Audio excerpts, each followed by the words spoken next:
Hello everyone, today we shall learn the use of need. Need कहाँ कहाँ पे प्रयोग होता है आज ही हम लर्न करेंगे, सीखेंगे। नीड की हिंदी होती है आवश्यकता होना या ज़रूरत होना। Does he need to speak, एक सेंटेंस ये लिखा है, क्या उसको बोलने की आवश्यकता है। नीड ही स्पीक, क्या उसको बोलने की आवश्यकता है। तो यहाँ पे देखिए ये दोनों सेंटेंस ठीक हैं, इनमें कोई भी गलती नहीं है, दोनों का मीनिंग एक है। अब ये दोनों सेंटेंस ठीक क्यों हैं, इसको जानने के लिए आप देखते रहिए इस वीडियो को अंत तक। नीड जो है इसको ए सेमी मोडाल वर्ब कहा जाता है। क्यों? क्योंकि इसका जो यूज़ है एक मेन वर्ब की तरह भी होता है, एक मोडाल वर्ब की रूप में भी नीड का प्रयोग होता है।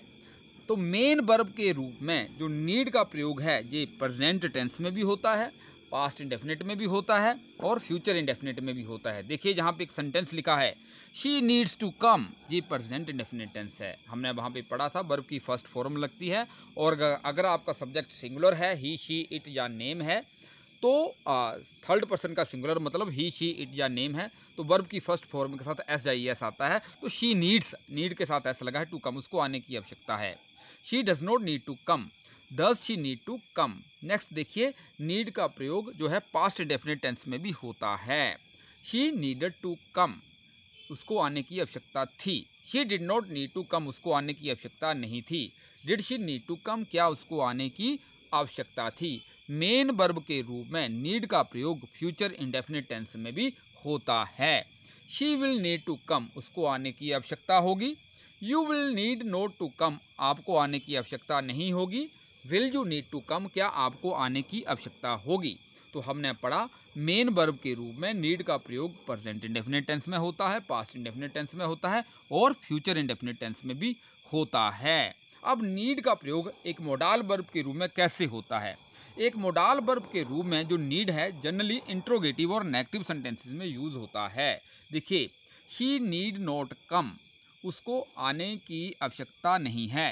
नीड शी कम, क्या उसको आने की आवश्यकता है। जहाँ पे मोडाल वर्ब के रूप में नीड का प्रयोग प्रेजेंट टेंस में हुआ है। नेक्स्ट देखिए शी नीडेड नोट कम, उसको आने की आवश्यकता नहीं थी। नीडेड शी कम, क्या उसको आने की आवश्यकता थी। शी नीडेड नोट कम और नीडेड शी कम, ये इन दोनों सेंटेंसेस के अंदर एक मोडाल वर्ब के रूप में नीड का प्रयोग जो है पास्ट टेंस के अंदर हुआ है।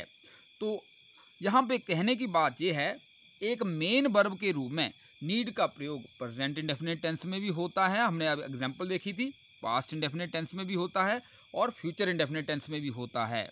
लेकिन एक मोडाल वर्ब के रूप में नीड का प्रयोग प्रेजेंट टेंस में भी होगा, पास्ट में भी होगा, फ्यूचर में नहीं होगा।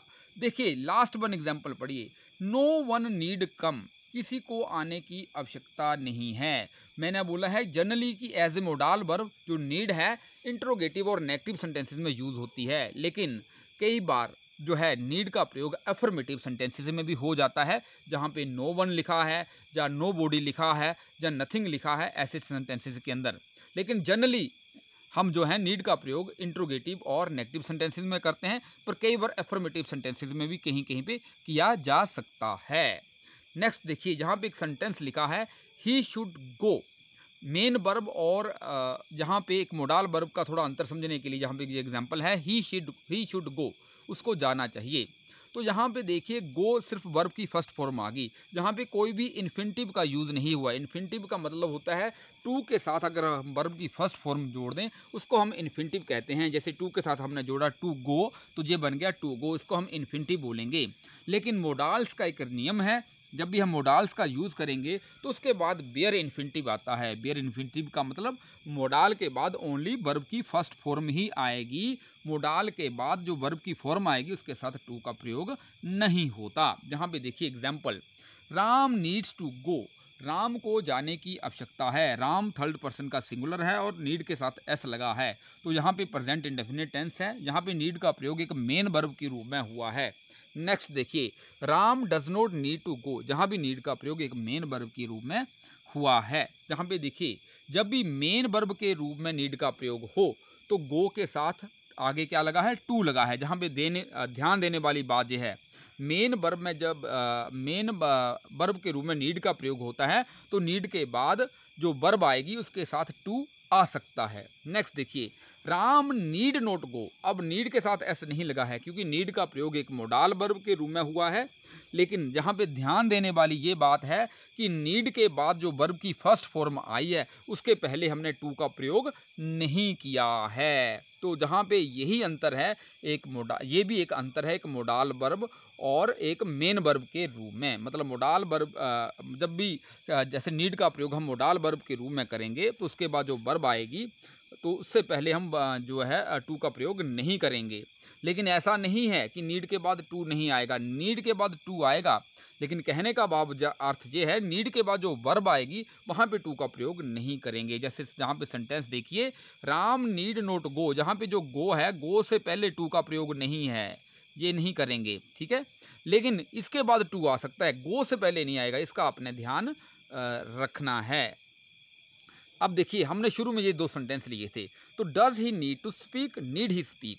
तो जब हमने डज का प्रयोग करने हैं तो इट मीन्स ये प्रेजेंट डेफिनेट टेंस है और यहाँ पे नीड का प्रयोग एक मेन वर्ब के रूप में हुआ है। जब हमने अकेला लिखा नीड ही स्पीक, क्या उसको आने की आवश्यकता है? तो जहाँ पे देखिए नीड के साथ हमने कहीं भी एस या डज का प्रयोग नहीं किया है, तो ये क्लियर हो रहा है कि जहाँ पे नीड का प्रयोग एक जो है मोडाल वर्ब के रूप में हुआ है, इसलिए ये दोनों सेंटेंस ठीक हैं।